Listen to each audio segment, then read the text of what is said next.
Salvation is my best gift ever. You're the tree of life. I was lost, now I am found. Ibintu biri kugenda bihinduka cyane muri Afrika, ariko maze iminsi nitegereza ndeba ibintu biri muri ibyo bigenda bihinduka. Cyane cyane icyo nabashije kubona nuko muri no minsi abaperezida benshi bo muri Afrika bari gukoresha izina ry'Imana. Bari kuvuga Imana, bakigisha Imana, bakambaza Imana, bakitabaza Imana. Ibyo bintu nabonye ko ari byo gushimwa, kuko bamaze kubona ko hari nubwo nabo batekereza ko ari Imana, ahubwo bamaze kubona ko hari Imana iri mu ijuru isumba byose, kuko bamaze kubona isi uko imeze. Reka turebe rero impamvu iri gutuma abaperezida bo muri Afrika batangiye kuvuga ijambo ry'Imana, bakavuga Imana mu mbwirwaruhame zabo baba bavuga za buri munsi, ukabona bagazanamo Imana. Ntabwo ari umuperezida umwe, ntabwo ari babiri, ntabwo ari batatu, ntabwo ari bane, ni benshi bari kugenda bavuga Imana. Ni ukubera iki ubu ngubu aribwo batangiye kuvuga izina ry'Imana n'ijambo ry'Imana babwira abaturage, kandi mbere bitarabagaho, ahubwo bariyumvaga ko ari n'Imana za hano ku isi. Reka turebe rero ikintu gitera abaperezida bo muri Afrika muri no minsi kuvuga Imana no kwigisha ijambo ry'Imana, nuko bashobora kuba bamaze kumva ko babeshywe, bakoreshwaga n'abanyamahanga cyane cyane abazungu. Noneho bakamaze gukanguka, bakamaze kubona ko babeshywaga, ahubwo bagizwe ibikoresho by'abazungu. Icyo ni ikintu cya mbere gishobora kuba gitumye aba baperezida bo muri Afrika bari gusanga Imana ari ifite agaciro kurusha uko bizeraga muntu ari we muzungu. Ikindi rero nuko bashobora kuba bari gushyirwaho igitutu cyane, tugendeye ku byabaye muri 2019 kugeza n'uyu munsi. Noneho izo gahunda zose mu bibera aho tutabona, bitagaragarira amaso ya muntu, bo bakaba bafite igitutu kibariho, babwirizwa ibyo bagomba gukora. Noneho bakaba nta bwinyagamburiro bafite, bakavuga ati ahubwo reka dushakire ubuhungiro mu Mana. Akaba ariyo mpamvu ubona bari kugenda hanze bigisha Imana, kuko bazi ko gukorera satani bifite ibihembo byabyo no gukorera Imana bifite ibihembo byabyo. Bakavuga bati aho kugira ngo noneho tubure byose kandi tuzi ko satani ahemba, reka ahubwo dutangire twiyambaza Imana, kuko tuzi ko hejuru ya byose hari Imana. Iyo akaba ari impamvu imwe muri izo mpamvu zishobora kuba zituma abaperezida bo muri Afrika muri no minsi wumva mu mbwirwaruhame zabo rimwe na rimwe cyangwa na cyane cyane bari kugenda bagaruramo Imana, bakanigisha ijambo ry'Imana. Aho baboneye umwanya wewe nawe urabona noneho bari kwigisha ijambo ry'Imana, bagafata nk'iminota 5-10 bakigisha ku Mana ibyo Imana yatubwiye. Imana iravuga ngo gutya na gutya, kandi kera ntibabikozwa kuko bumvaga ko ari Imana nabo za hano mu isi. Ibyo rero akaba ari ibintu byiza ku Banyafrika, kuko niba babona ko nta kintu umuntu yakumarira umuhungiyeho, ahubwo Imana ari ishobora guhungiraho ikagira iki kumarira, kuko Imana ifite imbaraga ziganze za muntu wese kuri no si. Ibyo ni byiza ko byatanga isomo kugira ngo abantu noneho bagurikire Imana, bayihungireho n'umutima wose, kuko babonye ko n'abayobozi bari kugenda batanga urwo rugero rwiza ku baturage. Ikindi rero bashobora kuba bamaze kubona satani uwariwe, none bakavuga bati niyo mpamvu tutagomba gutinya. Kuko iyo bamaze kubona ibuye burya ntabwo riba rikisha isuka. Iyo umuntu agutera ubwoba akagutera ubwoba, ariko ukamaze kubona intege nke ko ibyo wibwira ko ari byo byiza, ukabona bajya gukora satani, bikumara ubwoba. Bashobora kuba baramazwe n'ubwoba no kubona ko ibyo bakoraga bumva ko ari byo byiza, ahubwo baje gusanga bakorera sekibi. Baravuga bati ahubwo uyu muntu twakomeza kwifatanya nawe gute kandi akora sekibi, tuzi ko mu ijuru hari Imana. Twarabyumvise ngo tutabikuruzwaga, ariko ubu ngubu igihe kirageze, reka ahubwo twitandukanye gahoro gahoro n'uyu sekibi wagendaga udukoresha. Noneho ahubwo ko tubona hatuganisha ari habi, abamara ubwoba, ubu noneho biyemeje gusanga Imana, kuko ariyo ishobora byose. Bikaba ari ibintu byiza byo gushimirwa.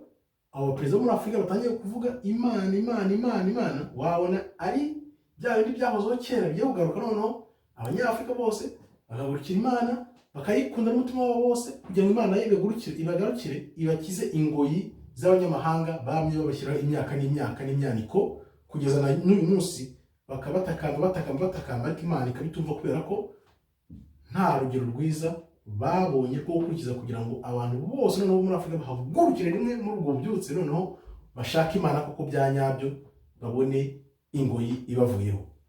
Ikindi rero abaperezida muri Afrika bashobora kuba bari kwambaza Imana no kwifashisha Imana cyane kuko bamaze kubona ko imbaraga z'umwanzi wabo zakubiswe hasi, zaciwe intege. Umwanzi nta mbaraga gifite, umwanzi yarashegeshwe, none bakavuga bati twaramwizeraga, tumaze kubona ko nta kimuriho, ntacyo yibitseho nawe, ahubwo abantu tubona basenga bashaka Imana, zo burya abantu burya bafite ukuri, reka natwe twishakira Imana kuko ubu imbaraga n'ingufu n'ubuyobozi biri mu Mana. Ubu n'abatarabonaga wenda ukaba uri ku buyobozi utazi aho bwavuye ukagira ngo ni imbaraga zawe zabuguhaye cyangwa abantu bagushyizeho cyangwa uko byagenze kose, ariko burya n'Imana iba yagushyizeho kuko Imana nitoranya buri muyobozi ahari hose.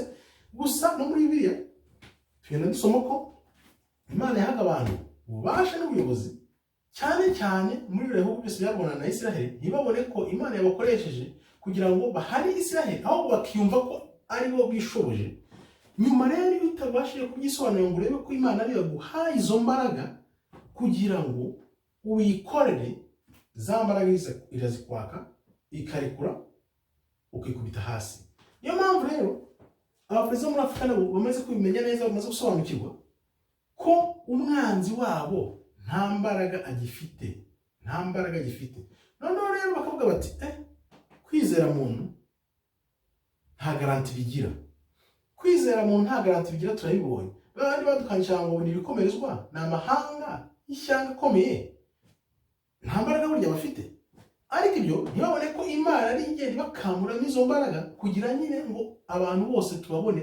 Ibyo tukabishima tuvuga tuti ubwo abaperezida muri Afrika batangiye gushaka Imana, kuvuga ku Mana, kwigisha Imana, ni byiza kuri Afrika kuko abantu bose bagiye kubona urugero noneho bakurikiza. N'abari bariraye badashaka Imana bagiye gukanguka muri ubu bubyutse bagarukira Imana, maze Imana nayo yongera itwiyereke.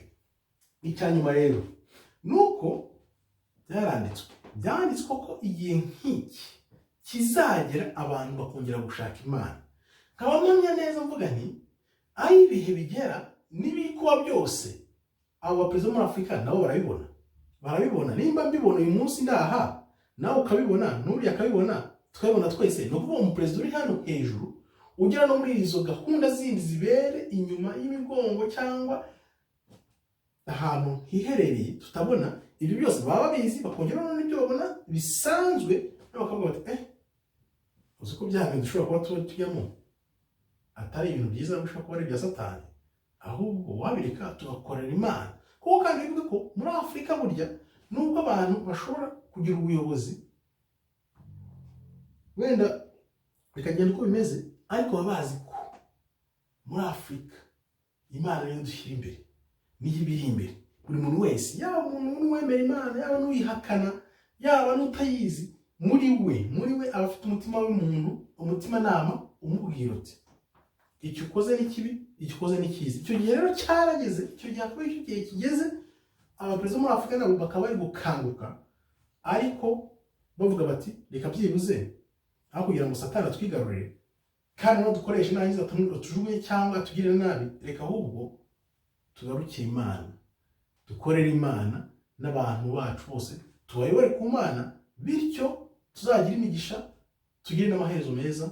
Benshi uzi ko bamaze no gukura, akavuga bati aho kugira ngo noneho turangire nabi, reka ahubwo noneho niyo byaba agahe gato waba ufite, agahe gato wabona kose ko kuvuga Imana, ukorera Imana karahagije.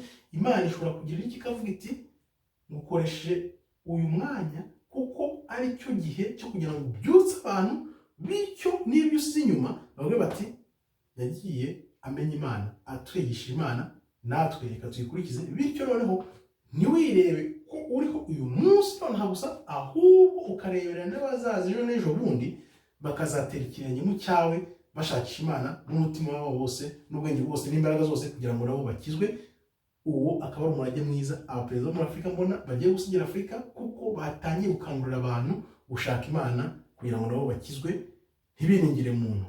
Murakoze rero, Imana ikomeze ibarinde. Shalom, shalom, shalom.